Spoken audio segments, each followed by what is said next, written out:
The sun shimmered over Doha's skyline like gold dust drifting across glass. The Qatari capital buzzed with anticipation. A major global energy summit, the Global Energy Unity Forum, was underway, attracting presidents, CEOs, diplomats, activists, and billionaires alike. Oil sheikhs walked beside climate scientists. Bodyguards and journalists swarmed the city's hotels like bees over lavender. Captain Ibrahim Traore, president of Burkina Faso, was not planning to attend.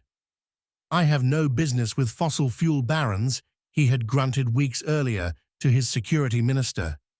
"Burkina Faso is fighting for survival. I don't have time for champagne conferences." But his foreign minister had insisted. "Captain, it's not about oil. It's about alliances.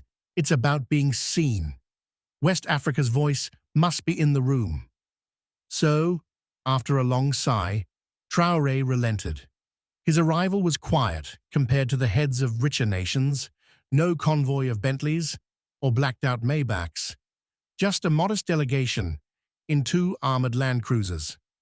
But the media still noticed the tall, striking leader in his tan uniform and green beret, the same one worn during the coup that brought him to power. As his convoy weaved through the streets toward the Sheraton Grand Doha, a conversation played on the secure satellite phone. "You know who else is in town?" whispered his intelligence officer.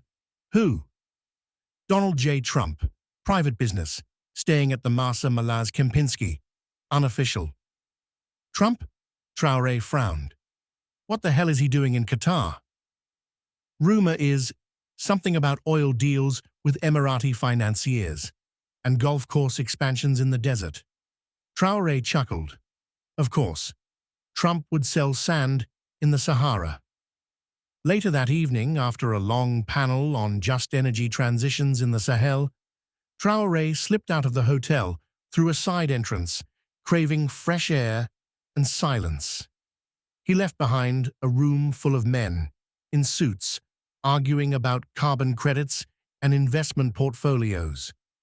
His security team kept a discreet distance as he wandered toward Qatar Cultural Village, a peaceful promenade along the water.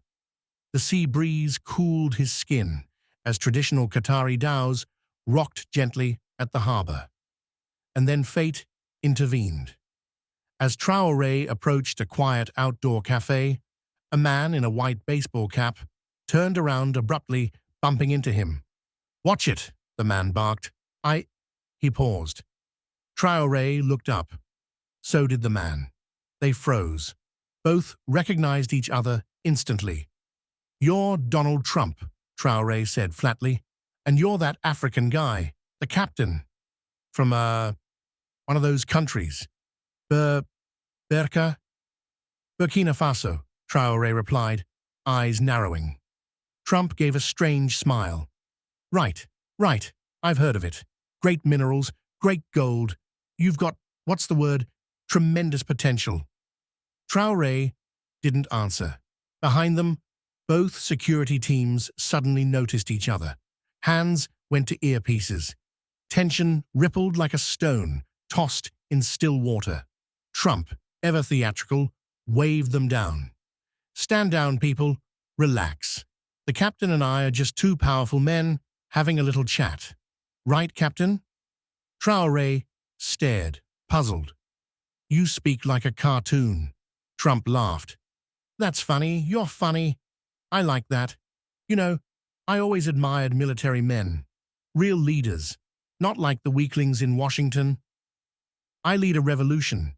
We fought corruption, imperialism, terror."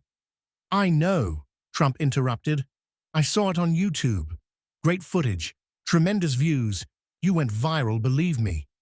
Traore, now visibly annoyed, folded his arms. "What do you want, Mr. Trump?" Trump smirked. "Maybe a conversation. Let's sit. You drink coffee?" Before Traore could object, Trump motioned to the waiter and ordered 2 kawas, spiced Arabic coffee. Traore glanced at his security man. The bodyguard nodded warily. And so, At an outdoor cafe in Qatar, under stars and modern skylines, two of the world's most unlikely leaders sat face to face.